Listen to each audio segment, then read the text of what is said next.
नमस्कार मित्रगण, कैसे हो आप लोग। आशा है कि आप लोग अपने जीवन में खुश होंगे, मस्त होंगे और मज़े में भी होंगे। हमने आज फिर बॉलीवुड से जुड़ी हुई और एक नए किस्से से आप लोगों को रूबरू करवाने वाले हैं, जो कि बॉलीवुड के बैकग्राउंड से जुड़ी हुई किस्से हैं। आमजन तक नहीं पहुंच पाते हैं। हमारी कोशिश हमेशा यही रहती है कि हम उन्हीं कहानियों को आपके सामने लाते हैं। सो टाइटल और थंबनेल से आप लोगों ने मालूम कर लिए होंगे आज की वीडियो हमने किसके ऊपर बनाई है। तो चलिए ज़्यादा देर ना करते हुए आपसे गुजारिश है, अगले 7 मिनट तक हमें ना चाहते हुए भी बर्दाश्त करते हुए बॉलीवुड की बैकग्राउंड से जुड़ी हुई किस्से को आप जरूर एंजॉय करेंगे। तो चलिए शुरू करते हैं। 74 साल पहले नौशाद ने छेड़ी थी अर्कडियन की धुन। जानिए क्यों हर फिल्मों में इसे सीने से चिपकाए रखते थे राज कपूर। हिंदी सिनेमाई संगीत पसंद है तो अर्कडियन की धुन ने आपको भी दीवाना जरूर बनाया होगा। साल 1950 में पहली बार संगीतकार नौशाद ने बॉलीवुड को इस वाद्य यंत्रों से मिलवाया था। इसके बाद शंकर जयकिशन, रवि और लक्ष्मीकांत प्यारेलाल जैसे संगीतकारों ने इसे पॉपुलर बनाया। लेकिन राज कपूर वो फिल्म मेकर थे जिन्हें अर्कडियन से प्यार था। पहली बार 1950 में संगीतकार नौशाद ने हिंदी सिनेमा में इस्तेमाल किया था अर्कडियन। शंकर जयकिशन, रवि और लक्ष्मीकांत प्यारेलाल ने आगे बढ़ाई नौशाद की परंपरा। राज कपूर को हद से ज़्यादा प्यारा था अर्कडियन। आरके की हर फिल्मों में होता था इस्तेमाल। भारतीय सिनेमा संगीत के बिना अधूरी है। हमारे फिल्मों में गीत और संगीत का इस्तेमाल दुनिया के किसी भी देश से अधिक होता है। वक्त के साथ जैसे जैसे हिंदुस्तान का सिनेमा बड़ा हुआ, इसमें दुनिया के तमाम हिस्सों में बने अलग अलग वाद्य यंत्रों का भी इस्तेमाल बढ़ा। ऐसा ही एक म्यूजिकल इंस्ट्रूमेंट है अर्कडियन, जिसे हिंदी सिनेमा में लाने का श्रेय संगीतकार नौशाद को जाता है। साल 1950 में पहली बार उन्होंने ही फिल्म दास्तान के गाने ताराड़ी ताराड़ी में इसका इस्तेमाल किया था। मोहम्मद रफ़ी और सुरैया ने इस गीत को गाया था। बोल शकील बदेव ने लिखे थे और गुड़ी सिरवई ने अर्कडियन बजाया था। पर्दे पर हमने राज कपूर से लेकर ऋषि कपूर और शाहरुख खान से लेकर विनोद खन्ना तक को अर्कडियन के साथ नाचते झूमते देखा है। लेकिन इस म्यूजिकल इंस्ट्रूमेंट की कहानी मई 1929 से शुरू होती है। ऑस्ट्रिया में एक ऑर्गन और पियानो निर्माता सिरिल डेमियन ने एक बॉक्स के आकार के वाद्य यंत्र के लिए पेटेंट दाखिल किया। इसकी खास बात यही थी कि इसे कहीं भी ले जाकर बजाया जा सकता था। यकीनन तब सिरिल और उनके दो बेटों कार्ल और गुइडो को यही एहसास नहीं होगा कि यही नया पेटेंट 121 साल बाद हिंदी सिनेमा के संगीत में एक नई ताजगी ला देगा। पहली बार 1950 में नौशाद सिनेमा में लेकर आए अर्कडियन। अब सीधे आते हैं साल 1950 में। जुबा और बॉलीवुड के दिग्गज संगीतकार नौशाद अपनी आने वाले फिल्म दास्तान के गानों के लिए नई धुन और ध्वनि की तलाश में थे।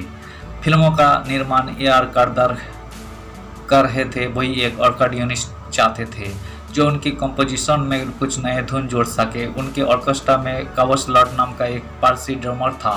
यही ड्रमर एक ऐसे इंसान को जानता था जिसका अपना बैंड था और वही पारसी नाटकों में अर्कडियन भी बजाता था। उसका नाम गुडी सिरवई था। वही उन्हें स्टूडियो ले आए और नौशाद से मिलवाया। यही से हिंदी फिल्म संगीत में एक नया अध्याय शुरू हुआ। पहली बार अर्कडियन के जरिए गाने ताराड़ी ताराड़ी में साथ छेड़े गए। वक्त के साथ बदलता गया अर्कडियन का स्वरूप। वक्त के साथ अर्कडियन इंस्ट्रूमेंट में भी कोई बदलाव हुए। इसे बजाने के तरीके भी बदले। बटन अर्कडियन, यूनेस्को और बायोसोनोरिक अर्कडियन, कंस्टिना बेडोनियन, पियानो अर्कडियन जैसे तमाम वाद्य यंत्र बनाए गए। इन सभी में से पियानो अर्कडियन हिंदी फिल्मों संगीत में सबसे अधिक पॉपुलर रहा। ऐसा इसलिए भी है कि इसे बजाने का तरीका पियानो कीबोर्ड जैसा था।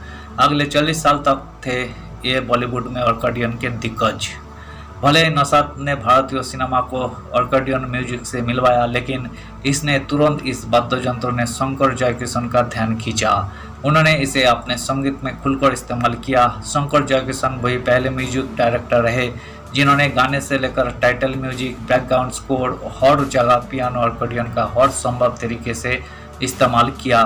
तो वे खिलाड़ी कौन थे जिन्होंने इन सभी गानों और स्कोरों को बजाया था? खैर कुछ ही लेकिन विशेषज्ञ संगीतकार थे जो इसे बजा सकते थे और बजाते थे।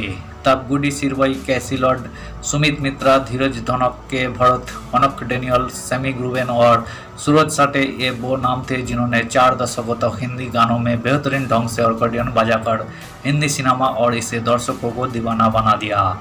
राज कपूर की जान बन गया था ऑर्केडियन। हिंदी सिनेमा में ऑर्केडियन का इस्तेमाल बढ़ता गया, लेकिन यही किसी फिल्म डायरेक्टर को इसे सबसे अधिक पॉपुलर बनाने का श्रेय जाता है तो वही राज कपूर है।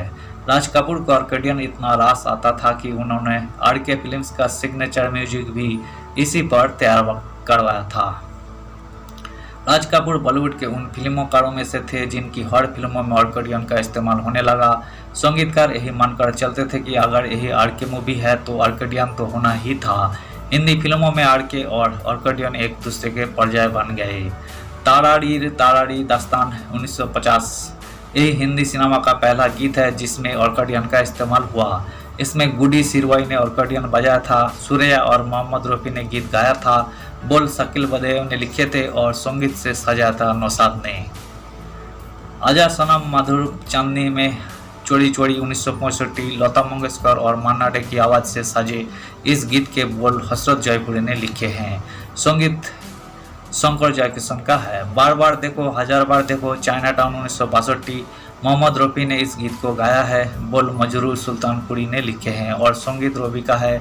ऑर्केडियन का इस्तेमाल संगीत की लगभग सभी विधाओं में हुआ है, जैसे rock and roll, jazz, pop आदि। संगीतकार रवि ने मोहम्मद रफ़ी की सिंगिंग के साथ साथ इंटरल्यूड्स में भी इसका इस्तेमाल किया।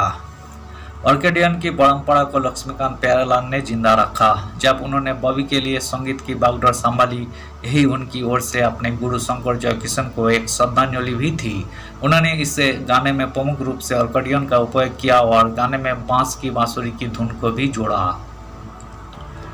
तो ये थी ऑर्केडियन से जुड़ी हुई किस्से जो कि नौशाद ने पहली बार फिल्मों में इस्तेमाल किया था और फिर राज कपूर ने अपने फिल्मों में भी इस्तेमाल करते थे बहुत ज़्यादा। सो इसी किस्से से आप लोगों को रूबरू करवाने की कोशिश की है। उम्मीद है दोस्तों वीडियो आपको जरूर पसंद आई होगी। वीडियो पसंद आए तो लाइक कर दीजिएगा और चैनल पर अगर आप नए आए हैं तो प्लीज़ एक सब्सक्राइब कर दीजिएगा और इस वीडियो के बारे में आप अपना ओपिनियन जरूर दे सकते हैं। कमेंट बॉक्स खुला है, आप कमेंट कीजिए, हम आपका कमेंट का एक्सपेक्ट करते हैं और हम आपका कमेंट का रिप्लाई भी करेंगे। मिलते हैं नेक्स्ट वीडियो पे बॉलीवुड की बैकग्राउंड से जुड़ी हुई किस्से कहानियों के साथ में। धन्यवाद।